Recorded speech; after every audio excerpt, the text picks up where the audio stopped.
Hello नमस्कार प्यारे बच्चों, आपका फिर से स्वागत है आपके प्यारे चैनल दीक्षित पीसीएम में। जो मैं करा रहा हूँ इस बार क्लास 11वीं की फिजिक्स, जो आपकी 2024 और 25 के सिलेबस के अकॉर्डिंगली है। और 2023 और 24 जिसने पढ़ा है, जो फर्स्ट चैप्टर चल रहा है आपका चैप्टर नंबर 2, जिसमें मैं करा रहा हूँ क्या मात्रक और मापन में से जो मैंने इस बार लेक्चर पूरा करा चुका, बिंबियों के ऊपर करा चुका हूं मैं, और बिंबी विश्लेषण क्या है उसके बारे में बता चुका हूं। उसका लिंक भी आपको, जो पिछला वीडियो मैंने लेक्चर रिकॉर्ड किया था उसमें आपको उसका लिंक मिल जाएगा। जो आज मैं ये वीडियो लिंक रिकॉर्ड करने जा रहा हूं, आज आपके लिए एक जो इस पार्ट के अंतर्गत आता है, उसमें पढ़ते हैं हम लोग एरर्स, जिसको हम लोग हिंदी में जानते हैं त्रुटियां। त्रुटियां माने क्या होता है बेटा? गलती। क्या होता है? गलती। ठीक है, उस गलतियों के बारे में इस चैप्टर में हम जानकारी प्राप्त करेंगे।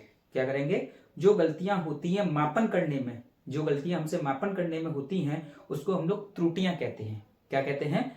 त्रुटियां कहते हैं। यानी जो गलती है, यानी कि अर्थात हम किसी चीज को एक बार में पूरा पूरा नहीं माप सकते। अगर इसको दो लोग मापें तो दो भिन्नता पाई जाएंगी। जैसे ये मेरे पास बोर्ड है, इस बोर्ड को कोई मापता है बेटा, तो इसमें कुछ एक ने मापा, फिर एक ने मापा, यानी कुछ पॉइंट की तो उसमें भिन्नता आएगी। यानी कुछ पॉइंट की, कुछ ही 00 पॉइंट तक की, 00.1 की आ जाए या 0.01 की, वो कुछ भी आ जाए, उसमें कुछ ना कुछ भिन्नता आएगी। हो सकता है उसमें भिन्नता जो मिले उसी को ही हम लोग कहते हैं त्रुटियां। लेकिन त्रुटियों पे चर्चा करने से पहले आपके पास इस पाठ के अंदर दो नए शब्द मिलते हैं पढ़ने के लिए। ठीक है, दो नए शब्द मिलेंगे जिसे हम लोग इंग्लिश में कहते हैं, एक तो एक्यूरेसी। क्या कहते हैं बेटा? एक्यूरेसी मिलेगी एक पढ़ने के लिए। एक्यूरेसी को हिंदी में हम लोग कहते हैं यथार्थ। क्या कहते हैं बेटा? यथार्थता कहते हैं। क्या कहते हैं? यथार्थता। ठीक है, एक मिलता है हमें एक्यूरेसी पढ़ने के लिए, एक मिलता है हमें प्रिसिशन। क्या मिलता है? प्रिसिशन मिलता है। इसको इंग्लिश में देख के लिख देता हूं, क्या होता है? PREC, प्रिसिशन होता है। ठीक है ना, CISION। ठीक है, इसे हम लोग कहते हैं परिशुद्धता। क्या कहते हैं बेटा? परिशुद्धता कहते हैं। अगर हम इन चीजों के बारे में जानते हैं तो इस त्रुटियों में हम लोग को जानकारी प्राप्त करने के लिए हमें इन दो शब्दों की जानकारी पूरी होनी चाहिए। अगर इसकी जानकारी हमारे पास नहीं है तो थोड़ा सा हम इसके बारे में सीखने की कोशिश करेंगे। ये सर क्या है? आपने ऐसी क्या बात लिख दी इसमें? और ये परिशुद्धता क्या है? सर हम तो नए हैं क्लास में, हम कैसे जानेंगे? इसको मैं उदाहरण सहित आपको इस प्रकार से समझाऊंगा कि आपके दिमाग से ये फिर कभी निकले ही ना। कभी आपने वो देखा है, निशानबाज होते हैं तीर मारने वाले, ठीक है ना, जो हम लोग देखते हैं तीर निशाने पे लगाते हैं, ठीक है ना, उसे हम लोग कहते हैं इंग्लिश में डैशबोर्ड, जिसपे निशाना लगाया जाता है। जैसे हम लोग लेते थे, एक पिन आती थी छोटी सी, छोटे पे खेलने पे उसको उठा के मारते थे और किसी बोर्ड में जाके लग जाता था। जैसे मेरे पास यहां पर कोई बोर्ड ले लिया, एक बोर्ड, दो बोर्ड, तीन बोर्ड, और एक मैंने ले लिया, ये 4 बोर्ड ले लिए। यहां पर मिडिल में क्या होता है? सबसे बेस्ट निशाने लगाने वाला जगह होती है, एक ये, एक ये, एक ये। ठीक है, ये बेस्ट निशाने वाली होती है।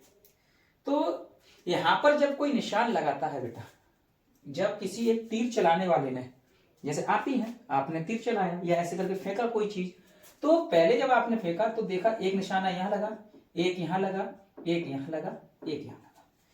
जब आपने ये निशाना लगाया, जब आपने ये निशाना लगाया तो कितनी जगह लगा बेटा?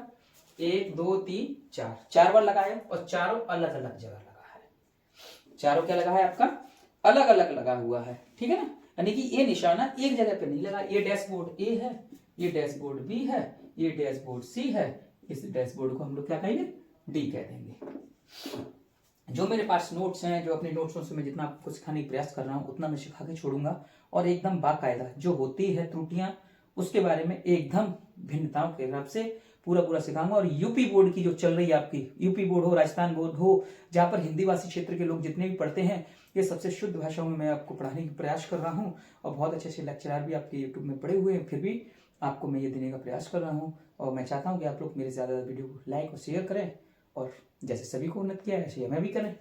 ठीक है, जैसे कि आपके पास में ये है, आपने एक तीर मारा, दो तीर मारा, तीन तीर, आपने क्या देखा? तीरों के निशाने अलग अलग लगे हुए हैं। अब एक आया, अगले ने यहां निशाना लगाया, फिर इसने यहां लगाया, फिर इसने लगाया, फिर इसने लगाया, फिर इसने यहां लगा दिया। ठीक, तीसरा आया, उसने क्या किया? एक यहां लगाया, एक यहां लगाया, एक यहां लगाया, एक यहाँ लगा, एक फिर एक और आया, 1 2 3 4, उसने चारों के चारों यहाँ लगा दिए। ठीक, क्या हुआ, ये गोले के अंदर लगा है। तो यहाँ पे देखा गया ना इसकी कोई आस पास में कोई तीर लगा है ना दूर लगा है, तो इसका मतलब ना ये परिशुद्ध है, ना ये परिशुद्धता है, ना ही ये यथार्थ है, ना ही एक्यूरेसी है, ना प्रिसिशन है। ठीक है ना, यहां पर क्या है, ना आपके पास में परिशुद्धता मिली ना यथार्थता मिली। सर परिशुद्धता अभी भी हमें समझ में नहीं आ रही है। अब देखिए, अब दूसरा कोई आया जिसने यहां पर सारे तीर चलाए। ठीक है, अब तीर तो लगाए हैं बेटा, अब लगाए कहां है सब, उसने एक जगह पर, यानी उसके अगल बगल एकदम 1 2 3 4 एकदम पास पास में लगाए हैं। यानी जब उसके निकटतम हम पहुंच गए हैं, बिल्कुल निकटतम, उसे कहेंगे हम लोग परिशुद्ध। ये बेटा परिशुद्ध तो है, ये परिशुद्धता तो है, लेकिन ये यथार्थता नहीं है,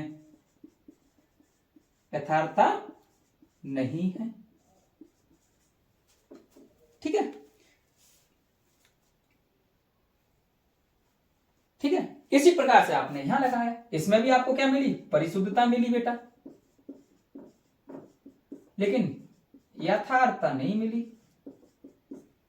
यानी कि एक्यूरेसी और परिशुद्धता में क्या है, परिशुद्धता क्या है, जैसे हम लोग किसी चीज को नापते हैं उसके एकदम बिल्कुल निकट तक पहुंच जाते हैं और एग्जैक्ट सारे के सारे निशाने एक ही जगह लगते, तो उसे हम लोग एक्यूरेसी कहते हैं। ठीक है, ये होती है बात इसमें, इस प्रकार से इसमें परिशुद्धता है तो है, लेकिन यथार्थता नहीं आ रही। अब देखो यहां सारे के सारे निशाने एक जगह लगे इनके, जैसे कि अर्जुन ने तीर चलाया उसके ऊपर, कर्ण ने चलाया, फाड़ के उसी के अंदर लग गया। तो यानी कि एक प्रकार से क्या है, जैसे ये फाड़ के इसके अंदर जाएगा तो ये परिशुद्ध भी कहलाएगा, यथार्थ भी कहलाएगा। फिर से एक तीर चलाया तुमने, इसके ऊपर फिर से लग गया, फिर तीसरा चलाया तो इसके ऊपर भी लग गया। क्या हुआ, उसी जगह पर बार बार, जैसे कि ये तीर इसके पीछे और ये तीर इसके पीछे, यानी एक ही निशाने पर जाकर और बार बार एक ही ठिकाने पर लग रहे हो, तो ये क्या कहलाएंगे आपके पास बेटा, परिशुद्धता भी हो जाएगी और यथार्थता भी हो जाएगी, यानी एक्यूरेसी।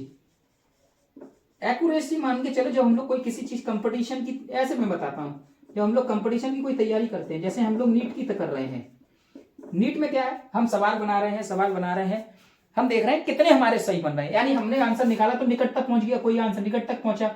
अभी आप में क्या है, परिशुद्धता मतलब लगभग पहुंची है, जैसे इसका आंसर 5 आना चाहिए, आप पहुंच गए 4.5 पे, इसका आंसर 6 आना चाहिए तो 5.5 पे पहुंच गए, ऐसे 7 पे आना चाहिए तो 6.6 पे पहुंच गए, लगभग यहां तक पहुंच गए। यानी परिशुद्धता के पास तो पहुंच रहे हैं, लेकिन आप में एक्यूरेसी नहीं आई, एग्जैक्ट काम करने का तरीका नहीं आ पाया, यानी एग्जैक्टता आप में मिले ही नहीं, यानी आपने एग्जैक्ट निकाल ही नहीं पाया। ठीक है, अब ऐसे आपने अच्छी काफी प्रैक्टिस की, बहुत पूरी साल आपने मेहनत कर ली, तब आप देख रहे हैं कि जो आंसर होने चाहिए क्वेश्चंस में वही आंसर आपको बार बार मिल रहे हैं सॉल्यूशन करने पर। और इसका मतलब क्या हुआ, आप में प्रिसिशन भी आ गया है और एक्यूरेसी भी आ गई है, यानी कि प्रिसिशन भी और एक्यूरेसी भी, ये दोनों चीजें आपको पर्याप्त हो रही हैं। ठीक है,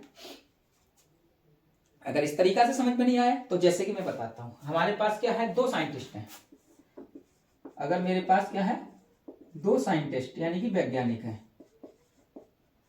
यानी इन्होंने एक रॉड की लंबाई, यानी किसी चीज पे इन्होंने एक्सपेरिमेंट किया, माने हमारे पास एक रॉड है, इसके ऊपर इन्होंने कोई चीज एक्सपेरिमेंट किया, जब इन्होंने इसकी पहली लंबाई नापी तो इनको कहीं 8 मिला, कहीं 8.1 मिल गया, कहीं मिला इनको 8.9, ठीक है, कहीं इनको मिल गया क्या 8, फिर से आ गया 8.1, इस तरीके से इनको मिली शुद्धता। अगर हमारे पास यहाँ कोई बी वैज्ञानिक है, ये वैज्ञानिक था, ठीक है, इसको मिल गई मान लो 9, 15, 7, 8, 16, इस तरीके से आ रहा है बेटा। अगर दोनों वैज्ञानिकों की खोज में देखो, दोनों में अच्छा कौन है, लगभग 5 में कौन पहुंचा है, ये आसपास लगभग है, खोज के क्या है 8.1 आ गई, 8.9 आ गई, 8 आ गई, 8.1, लगभग उसकी लगभग हर चीज पास में है बी वाले वैज्ञानिक से। इसने 9 खोजा, फिर 15, फिर 7, फिर 8, 16, ये कोई मतलब ही नहीं निकल रहा है, यानी काफी दूर दूर तक हो गया। इसमें जो वैज्ञानिक है बेटा, इसने बहुत ही अच्छी तरह खोज की, तो लगभग लगभग ये क्या पहुंच गया, ये जो गलतियां हैं थोड़ी बहुत ये परिशुद्ध है बेटा, यानी शुद्धता नहीं आई है, ये परिशुद्ध है, ठीक है, लेकिन यथार्थ नहीं है, ये यथार्थता नहीं है, अभी भी इनको यथार्थता नहीं मिली, ना साइंटिस्ट ए सही है दे पाए और ना ही दूसरा भी सही दे पाया। लेकिन क्या हुआ, लेकिन क्या दे पाए, ये परिशुद्ध कर पाया है, क्योंकि लगभग लगभग उसके निकटतम पहुंच चुके हैं हम लोग, निकटतम मान के पास पहुंच गए, इसलिए इसकी परिशुद्धता तो है, लेकिन एक्यूरेसी नहीं आई अभी भी। ये वर्ड सही लग रहा है बोलने में, जल्दी समझ पाओगे। प्रिसाइजेशन नहीं, लगभग ये तो पहुंच चुका था, लेकिन यहां पे नहीं पहुंच रहा है। जैसे मैं न्यूमेरिकल वाली बात बताई, आप बना रहे हैं प्रैक्टिस होती जा रही है, उसके अकॉर्डिंग सही चल रहा है। देखो वीडियो में साफ साफ आ रहा है कि नहीं सब, हाँ दिखाई दे रहा है। चलिए अब आगे देखते हैं, इसमें डेफिनेशन की बात करते हैं। अगर मैं डेफिनेशन की बात करूं, जहां तक आशा है समझ में आई होगी, ठीक।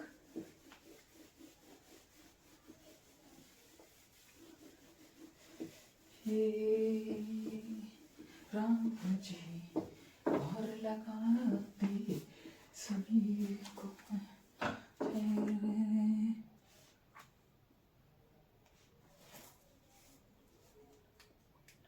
यानी कि एक्यूरेसी क्या होती है, किसी माप की यथार्थता, क्या लिख सकते हैं हम लोग, किसी माप की यथार्थता, समझ में आ रहा है बेटा, किसी माप की यथार्थता वह मान है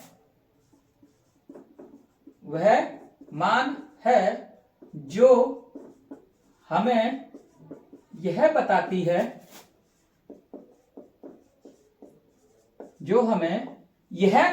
है, कि किसी भी राशि का मापित मान, किसी भी राशि,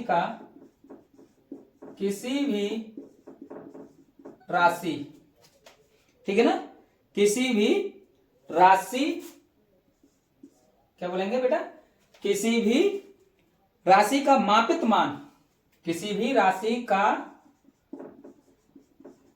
मापित मान, क्या बोला गया है, किसी माप की यथार्थता वह मान है जो हमें यह बताती है, किसी भी राशि का मापित मान उसके वास्तविक मान के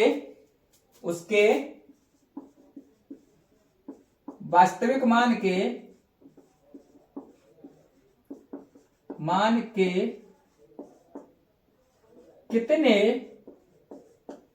पास में है,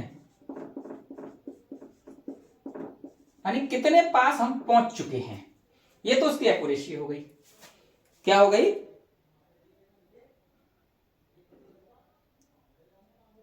ठीक है ना, ये होता है, ये हो गया उसका एक्यूरेसी। अगर हम बात करें परिशुद्धता की बेटा, किसकी बात करें, परिशुद्धता की, यानी प्रिसिशन की, PRECISION, जिसे हम लोग कहते हैं परिशुद्धता। अगर हम इसकी बात करते हैं, परिशुद्धता क्या होती है, किसी माप को परिशुद्धता यह प्रदर्शित करती है कि मापी गई राशि किस विभेदन या सीमा तक मापी गई है, यानी कोई भी भौतिक राशि,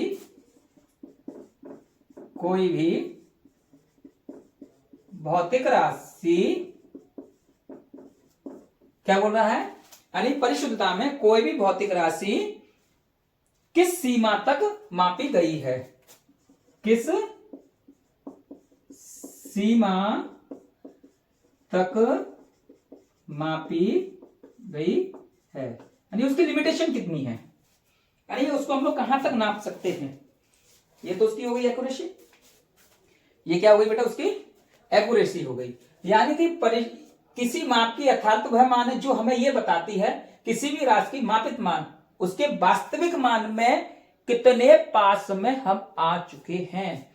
हमने पहला निशाना लगाया, दूसरा लगाया, तीसरा लगा, एग्जैक्ट लग गया, चौथा लगाया, उसी के ऊपर जाके फिर लगा, पांचवा लगाया, उसी के पास, तो परिशुद्ध भी हो गया, यथार्थ भी हो गया, यानी एक्यूरेसी भी हमारे पास में आ गई कि हम एग्जैक्ट उसी जगह काम कर रहे हैं जहां हमें करना चाहिए। अभी हमारा एग्जाम टाइम चल रहा है, ठंड का मौसम है, 1 महीने बाद एग्जाम है, हम में कितनी एक्यूरेसी आ गई प्रैक्टिस करने के बाद कि हम कितने परिशुद्ध हो चुके हैं कि हम पूरे एक्यूरेट निकाल लें उसका मान।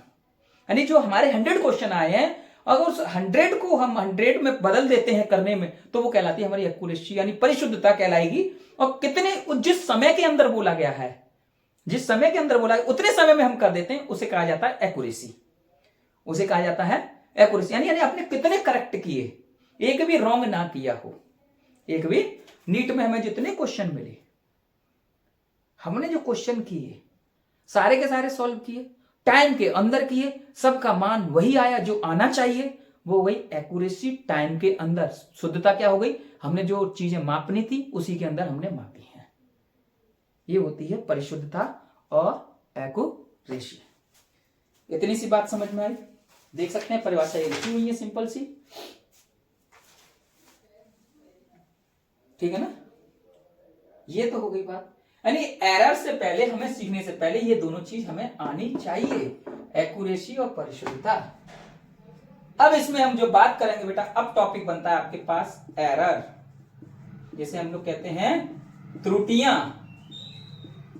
क्या कहेंगे, त्रुटियां। अब हम इसके बारे में जानेंगे, हम कितना एरर्स कर रहे हैं, कितनी गलतियां कर रहे हैं, जो हमें पढ़ना चाहिए सही समय पढ़ रहे हैं या गलत समय पढ़ रहे हैं, उसकी एक्यूरेसी हमारे पास कितनी है और कितनी नहीं है, उस एक्यूरेसी के बारे में हम लोग जानने का प्रयास करेंगे, ठीक है ना।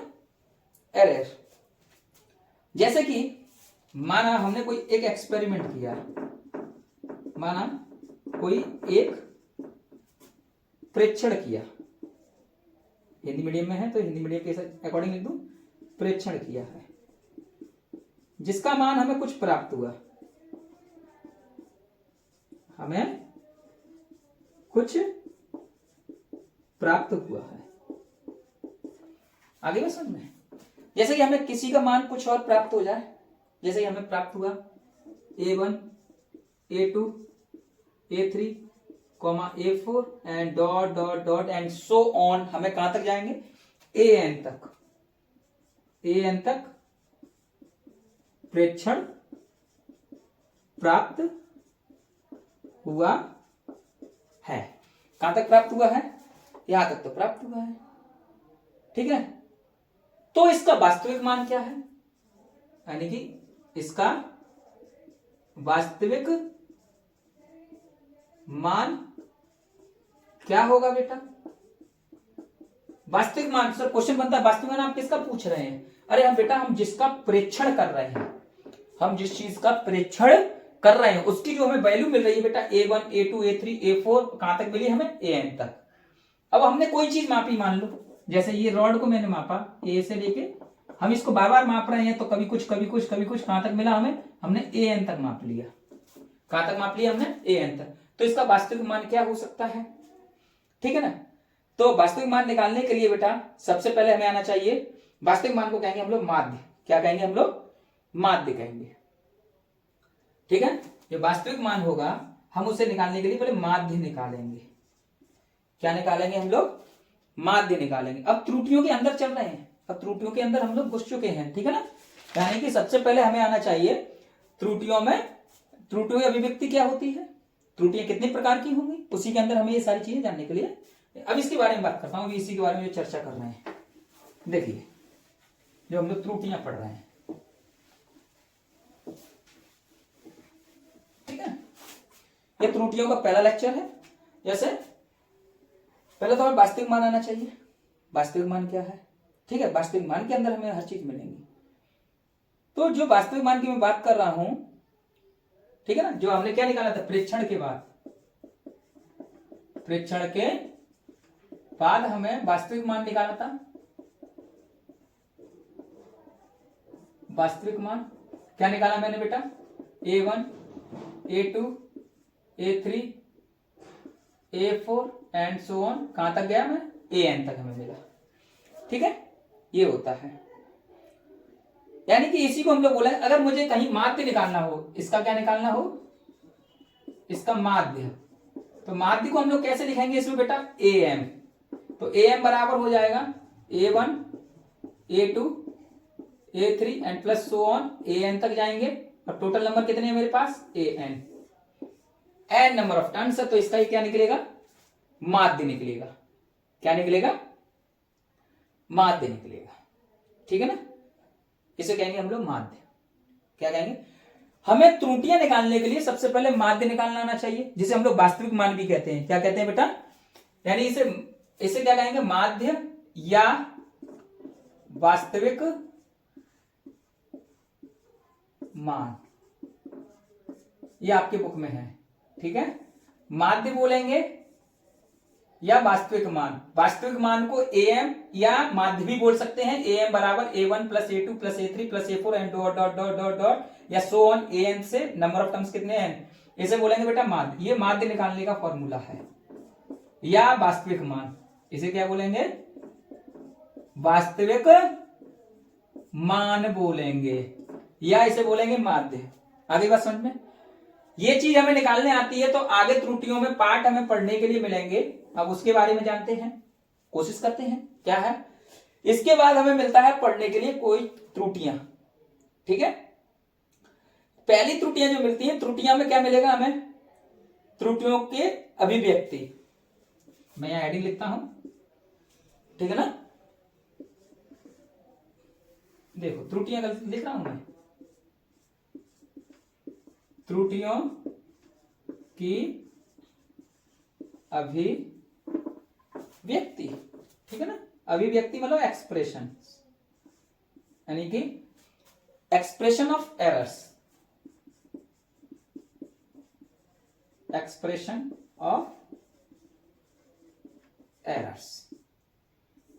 तो इसमें पहली मिलती है बेटा पढ़ने के लिए हमें, जिसे हम लोग कहते हैं निरपेक्ष त्रुटि। क्या कहते हैं, निरपेक्ष त्रुटि, जिसे हम लोग कहते हैं एब्सोल्यूट एरर। क्या कहते हैं बेटा, एब्सोल्यूट एरर। ठीक है, एब्सोल्यूट एरर क्या होता है बेटा, ठीक है, एब्सोल्यूट एरर क्या होगा, यानी एब्सोल्यूट एरर वो होता है जो हम वास्तविक मान निकाल लेते हैं। क्या निकालते हैं, वास्तविक मान जो निकालेंगे, यानी कि जो हमने मान निकाला है। त्रुटि को किससे लिखेंगे बेटा, त्रुटि को हम लोग लिखेंगे डेल्टा से। किससे लिखेंगे, डेल्टा। यानी कि जैसे हमने 2 - 1 किया तो हमारे पास 1 आ गया, तो इन दोनों का अंतर होगा वो डेल्टा 1 होगा। क्या होगा, दोनों का अंतर कितना होगा, वो डेल्टा 1 होगा। ठीक है, निरपेक्ष त्रुटि क्या होगा, किसी भौतिक राशि के वास्तविक मान तथा प्रेक्षित मान के अंतर के परिमाण को मापन की निरपेक्ष त्रुटि कहते हैं। मैं लिखता हूं परिभाषा, निरपेक्ष त्रुटि क्या कहलाएगी, किसी भौतिक राशि के वास्तविक मान, किसी भौतिक राशि के वास्तविक मान, यानी कि कोई राशि होगी जिसका हमने क्या निकाला होगा, या माध्य निकाला होगा, यानी उसका वास्तविक मान जो हमने निकाला होगा। क्या निकाला होगा बेटा, वास्तविक मान तथा प्रेक्षित, जो हमने प्रेक्षण किया था, जो प्रेक्षित मान के अंतर को, यानी जो प्रेक्षित मान का अंतर है, ठीक है ना, जो प्रेक्षित मान के अंतर, ठीक है ना, प्रेक्षित मान के अंतर के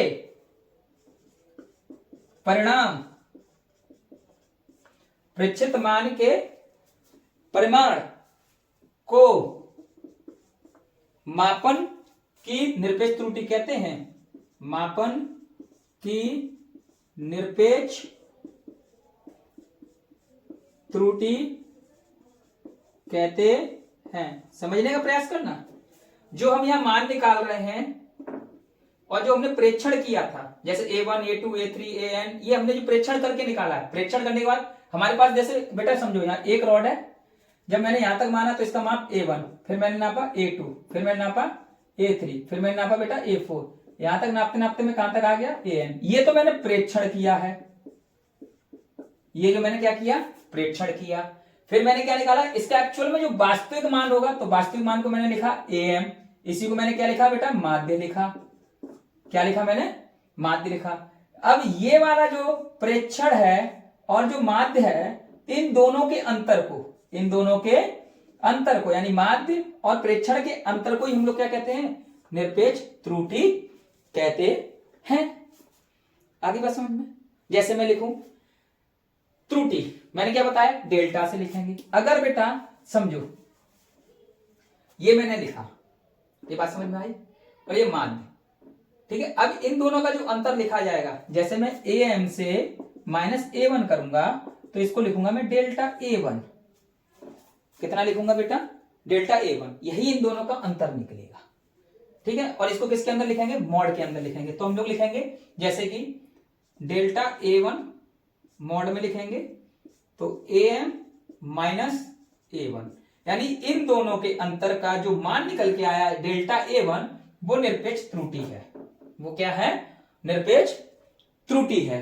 इसी प्रकार से आपके पास कैसे निकाला मैंने, डेल्टा A2 तो AM माइनस के A2। ऐसा क्यों लिख रहा हूं, डेल्टा यानी कि जो ब्रैकेट में लिखा है ये जो मैंने लिखा है मॉड लगाया है, इसका मतलब ये पॉजिटिव, जो नेगेटिव जितने मान आएंगे वो किस में कन्वर्ट हो जाएंगे, पॉजिटिव में। जो नेगेटिव मान आएंगे वो कन्वर्ट हो जाएंगे पॉजिटिव में, यानी इसमें माइनस में भी आ सकता है, प्लस में भी आएगा। जहां माइनस में आएगा, जो माइनस वाला चिन्ह होगा वो किस में कन्वर्ट हो जाएगा, आपका प्लस में, इसलिए इसको मॉड में लिखा जा रहा है।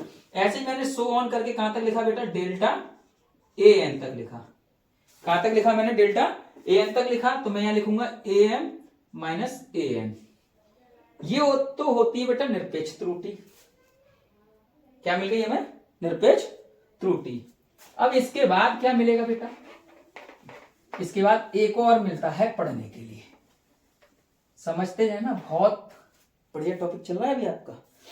इसके बाद मिलेगा बेटा, हमें मिलेगा क्या, ये तो हो गया आपके पास क्या, निरपेक्ष त्रुटि। इसी को बोलते हैं माध्य निरपेक्ष त्रुटि भी बोलते हैं, ठीक है ना। अब आपको मिलेगा माध्य निरपेक्ष त्रुटि, सेकंड पार्ट इसका, माध्य निरपेक्ष त्रुटि, यानी कि जिसे कहते हैं हम लोग क्या, माध्य निरपेक्ष त्रुटि को कहते हैं माध्य निरपेक्ष त्रुटि, ठीक है ना। मीन एब्सोल्यूट एरर, क्या मिलेगा हमें पढ़ने के लिए, मीन एब्सोल्यूट एरर, ये पढ़ने के लिए मिलता है। यानी जब हम माध्य निरपेक्ष त्रुटि निकालेंगे, हमने ये निकाला निरपेक्ष त्रुटि, पहले हमने क्या निकाला, किसी चीज का वास्तविक मान, वास्तविक मान को हम लोग बोलेंगे माध्य, सबको जोड़ेंगे, उसको n से भाग देंगे तो ये वास्तविक मान, और जो निरपेक्ष त्रुटि क्या होती है, जो उसका वास्तविक मान निकल के आता है ये, और इन दोनों के अंतर को, यानी कि इसको और जो प्रेक्षण किया है इसका जो मान निकलेगा और इसके अंतर को हम लोग क्या करेंगे, निकाल लेंगे, तो उसे हम लोग कहेंगे निरपेक्ष त्रुटि। अब आता है माध्य निरपेक्ष त्रुटि। अब इसका भी माध्य निरपेक्ष त्रुटि निकालेंगे, क्या निकालेंगे, माध्य निरपेक्ष त्रुटि। तो इसको कैसे लिखेंगे बेटा, डेल्टा A पे बार लगा के M लिख दो। अब क्या है, क्या क्या निकाला हमने, delta A1 plus delta A2 plus delta A3 and plus and so on delta AN upon कहां तक गए हैं, N तक गए हैं। कहां तक गए हम लोग, टर्म N तक गए हैं। तो इसे तो हम बोलेंगे माध्य निरपेक्ष त्रुटि। क्या मिलेगा, माध्य निरपेक्ष त्रुटि। एक बेटा इसका सेकंड पार्ट और मिलेगा हमें अब पढ़ने के लिए। एक तीसरी बात और मान लो, निरपेक्ष त्रुटि निकाली, माध्य निरपेक्ष त्रुटि निकाली। अब तीसरी त्रुटि हमें पढ़ने के लिए मिलती है क्या, आपेक्षिक अथवा भिन्नात्मक त्रुटि। आपेक्षिक या भिन्नात्मक त्रुटि, ठीक है ना। आपेक्षिक या भिन्नात्मक त्रुटि मिलती है हमें पढ़ने के लिए, यानी रिलेटिव और फंक्शनल एरर, परसेंटेज एरर, ठीक है ना। इसे हम लोग क्या बोल सकते हैं, जो निकालेंगे, जैसे हमने निकाला तो डेल्टा A, क्या निकाला बेटा हमने, डेल्टा A, यानी आपेक्षिक अथवा भिन्नात्मक त्रुटि को हम लोग लिखेंगे डेल्टा A से। किससे लिखेंगे हम लोग, डेल्टा A से। तो इसका फॉर्मूला बन जाएगा बेटा, माध्य निरपेक्ष त्रुटि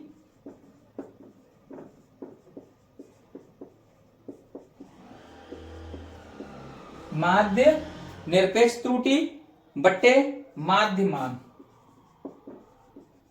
माध्य यानी जो माध्य का मान निकाला है आपने, क्या निकाला है, माध्य का मान जो निकाला है, ठीक है ना, माध्य निरपेक्ष त्रुटि को हमने किससे लिखा है बेटा, डेल्टा ए पे बार एम अपॉन माध्य मान किससे निकाला हमने, ए एम। ये बात तो हो गई, ठीक है। एक चौथा पार्ट मिलेगा हमें पढ़ने के लिए, जिसे हम लोग कह सकते हैं प्रतिशत त्रुटि। क्या कहेंगे, प्रतिशत त्रुटि। ये बड़ा सिंपल है, जो आपने निकाला उसमें 100% का गुणा कर दीजिए, जो आपने निकाला उसमें 100% का गुणा कर दीजिए, डेल्टा ए पे bar M upon A M into 100%। ये हो गई प्रतिशत त्रुटि। देखो कितने फॉर्मूले बने, फिर से एक रिपीटेशन कर दे रहा हूं, अभी आपको तुरंत की तुरंत इसको रिवाइज करा देता हूं, तुरंत काम हो जाएगा आपका।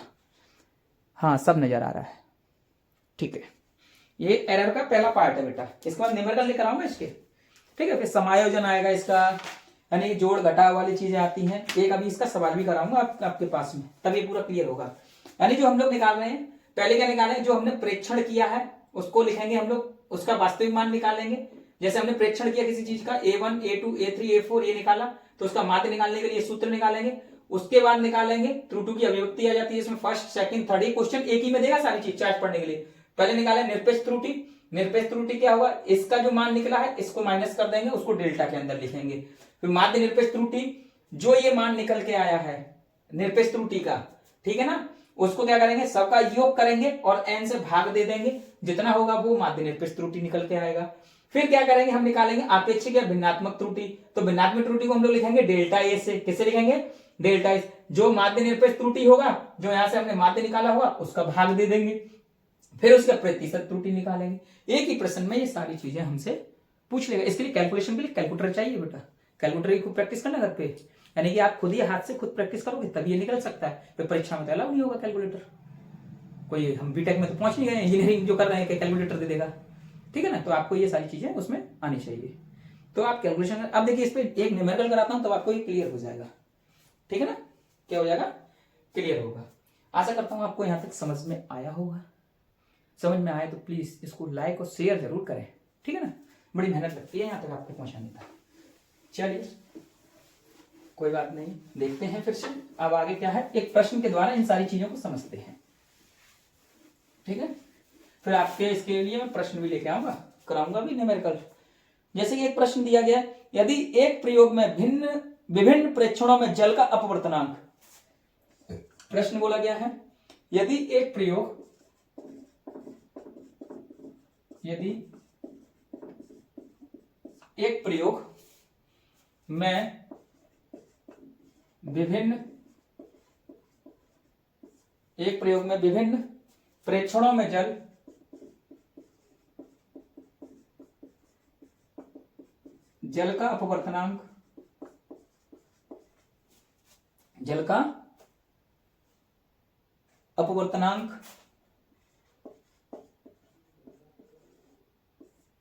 जल का अपवर्तनांक क्रमशः, जो हमने A1 A2 निकाला था, क्या क्या दिया गया है बेटा, यहां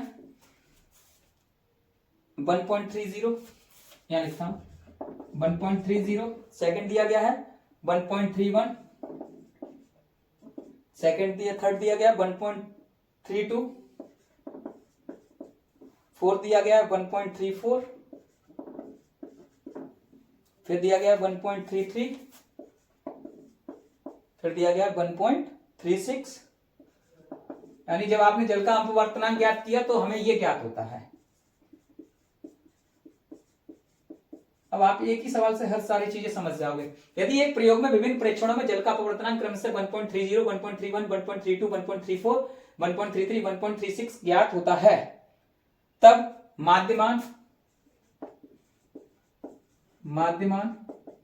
माध्य निरपेक्ष त्रुटि, पहले निरपेक्ष त्रुटि निकालेंगे,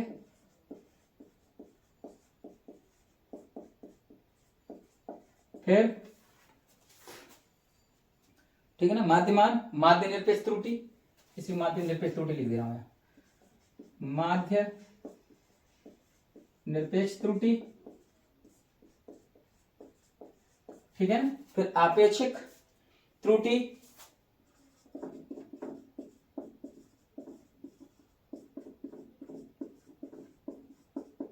एवं प्रतिशत त्रुटि।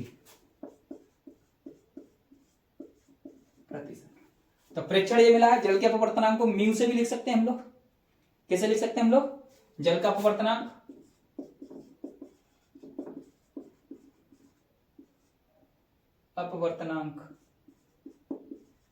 म्यू से लिखूं, ये लिख लिया। तो पहले माध्य निकालेंगे तो म्यू एम। क्या निकालेंगे? Mu M. तो कितना हो जाएगा आपके पास?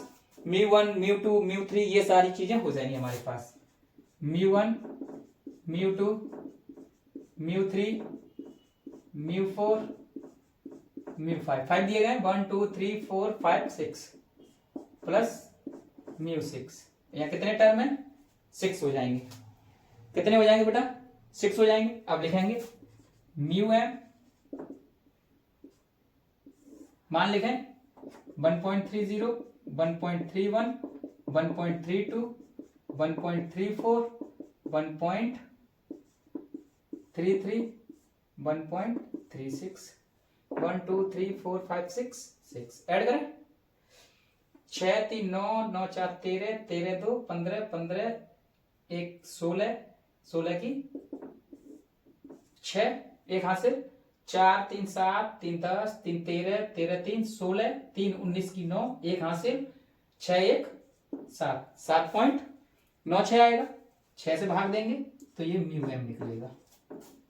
6 से भाग देंगे तो 6 एकम 6, 6 एकम 6, 6 तिया 18, फिर 6 तिया 18, 6 दूनी 12। ठीक है, कौन डिजिट है, जीरो लगा सकते हैं। तो आपके पास लगभग कितना आ जाएगा? 1.66 जा 30। ये फिर से वही चलेगा। तो कितना आ गया आपके पास? 1.326। ठीक है, 1.326 यानी म्यू एम का मान कितना आया बेटा? 1.326। ठीक है, ये हमारे पास निकल के आ गया। कोई दिक्कत तो है नहीं यार। ठीक है, 326 को हम लोग कितना लिख सकते हैं? 1.33 लिख सकता हूं क्या? इसी को मैं लिख सकता हूं, पॉइंट के बाद डिजिट बढ़ रहा है तो म्यू एम बराबर 1.33। अब क्या निकाल लेंगे हम लोग? ठीक है ना, मापन निरपेक्ष त्रुटि निकालेंगे पहले। निरपेक्ष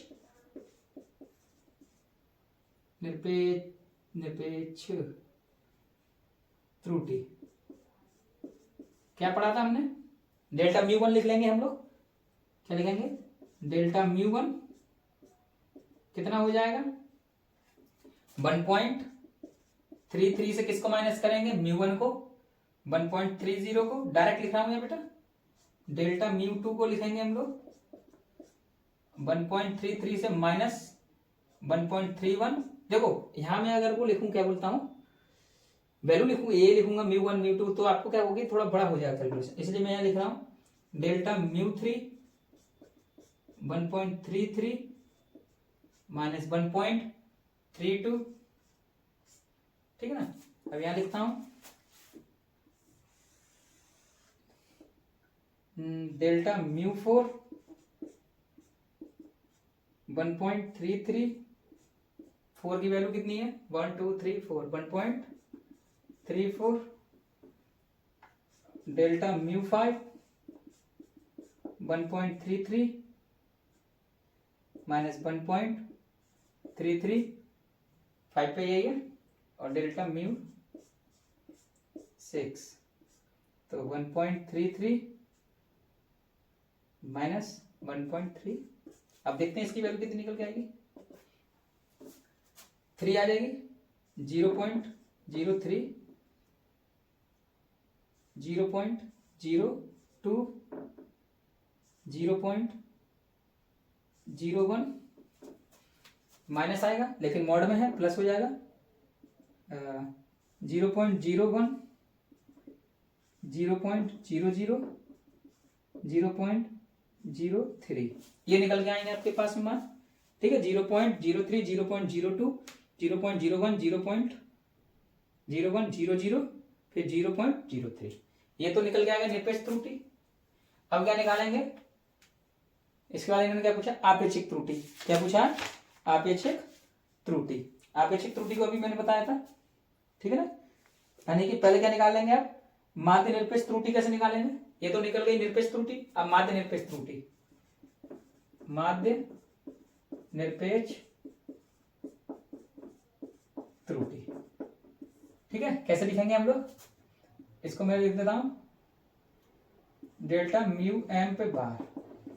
चलो इन सबको ऐड कर लेंगे बेटा, यानी कि mod delta mu one, delta mu two, delta mu three, delta mu four, delta mu five, delta mu six और अपॉन में 6। कितना लिखेंगे 6, इनकी वैल्यू लिखें डेल्टा म्यू पे बार एम। कोई दिक्कत तो है नहीं, ऐसे हम लोग लिख सकते हैं जो इसका मान निकल के आएगा, ठीक है ना। चलो कितना कितना आया है ये देखते हैं, 0.03, 0.02, 0.01 प्लस 0.01 प्लस 0.00 प्लस 0.036। तो डेल्टा म्यू पे बार है 3, 4, 5, 7, 3, 10। कितना आया 0.10, कितना आया 0.10 अपॉन 6, इससे डिवाइड दें तो 0 पॉइंट समथिंग आएगा। कितना आएगा 0 पॉइंट समथिंग, तो मैं लिखूं 0.016 लिख लेता हूं, इतना कुछ आ जाएगा इसका मान, ठीक है। इतना ही आएगा बेटा, निकाल के देखो तो इतना ही आएगा। अब क्या पूछा है, ये तो माध्य निरपेक्ष त्रुटि निकल के आ गई। अब क्या निकालेंगे, प्रतिशत त्रुटि, आराम से निकाल लेंगे, ठीक है ना। पहले आप आपेक्षिक निकाल लेंगे, उसके बाद प्रतिशत निकाल लेंगे, ठीक है। आपेक्षिक त्रुटि निकालें, आपेक्षिक त्रुटि हमने क्या पढ़ा था बेटा, ऐसे लिख सकते हैं डेल्टा म्यू एम। तो क्या लिख सकते हैं हम लोग, क्या लिखेंगे, माध्य निरपेक्ष त्रुटि बटे मान, माध्य माध्य निरपेक्ष त्रुटि, निरपेक्ष त्रुटि बटे माध्य। तो कितना है delta mu M upon N, यानी कि ए एम, ठीक है ना। माध्य म्यू एम क्या निकल के आया, माध्य हमारे पास म्यू एम है, ठीक है, माध्य में। तो कितना मान है इसका 0.016 अपॉन 6, 0.016, ठीक है ना।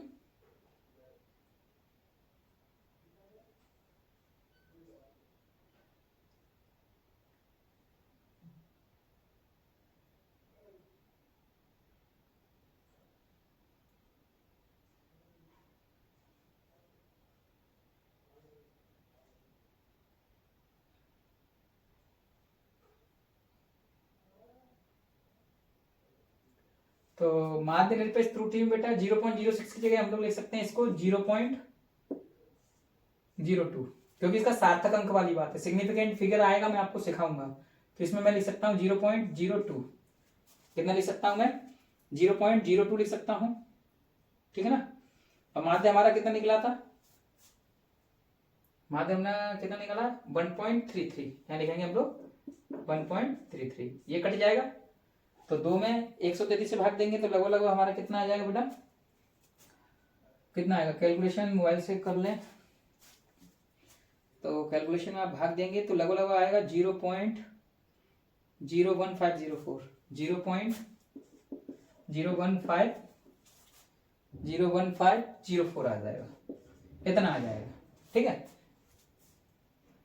ठीक है। मान इस सार्थक अंक के बाद देखो, इस सार्थक अंक होते हैं दशमलव के बाद एक संख्या ले सकते हैं हम लोग, एक ही मान होगी तो 1 के बाद आता है 2, ठीक है, दोनों संख्याएं 1 2 तो 2 है तो हमने 0.2 लिख दिया।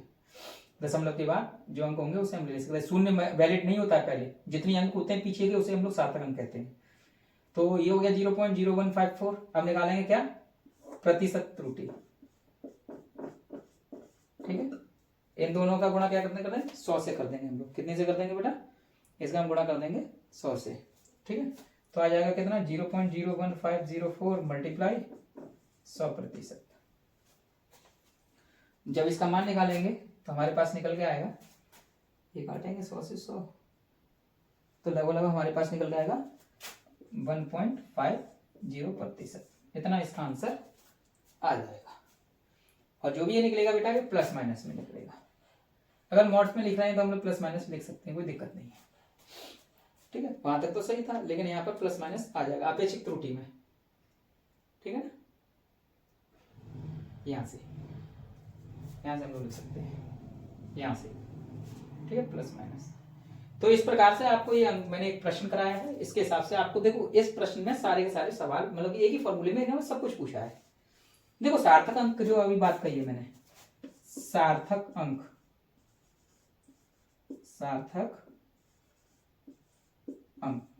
एक तरीके से शॉर्ट में सिखा रहा हूं।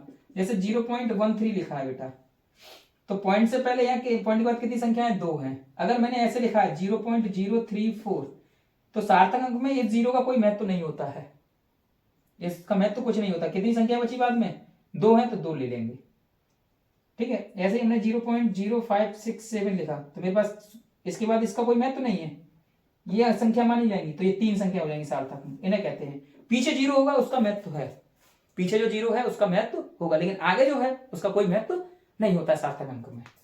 तो ये होते हैं सार्थक अंक। तो आपको ये मैंने क्या करा है, इसके बाद ये त्रुटियों का पहला पार्ट था बेटा, जिसमें मैंने आपको सिखाया 4 फॉर्मूले आप लोग सीखे हैं। पहले वास्तविक मान निकालेंगे, उसका परीक्षण करेंगे, परीक्षण करने के बाद जो वास्तविक मान निकलेगा उसके बाद निकालेंगे आप क्या, निरपेक्ष त्रुटि निकालेंगे, निरपेक्ष के बाद निकालेंगे माध्य निरपेक्ष त्रुटि, फिर आपेक्षिक त्रुटि, उसके बाद प्रतिशत त्रुटि। जब निकालेंगे ये सारी चीजें तो आपको ये सीधे सीधे सिंपल में मिल जाएगा। आशा करता हूं आपको यहाँ तक समझ में आया होगा, और इसी प्रकार से मैं आपके लिए लेक्चर लाते रहूंगा। काफी दिनों बाद लेक्चर लेके आ पाता हूँ कुछ समस्याओं के कारण। आज के लिए इतना ही, बहुत बहुत धन्यवाद।